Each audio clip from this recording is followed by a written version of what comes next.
میرے پاس ایک اچھا موبائل ہوتا، اس کے پاس ایک گھر ہوتا۔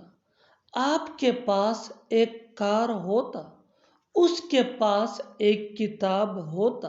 ان جملوں میں ہم بول رہے ہیں پاس ہوتا، اس کے لیے آپ کو یوز کرنا ہوگا انگلش میں would have۔ would have mean پاس ہوتا۔ آئیے کمپلیٹ سٹرکچر سمجھتے ہیں۔ Subject plus would have plus other words.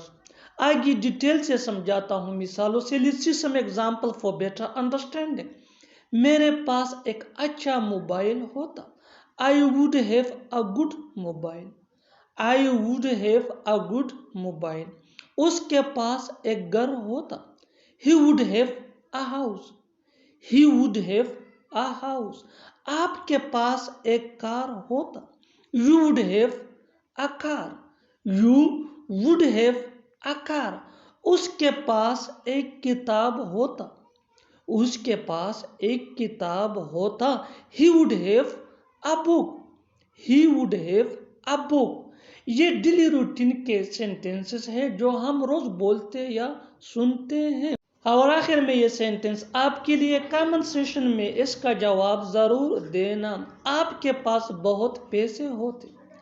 آپ کے پاس بہت پیسے ہوتے۔ Subscribe English PS for more advanced English sentence structure۔ Thanks ماننا۔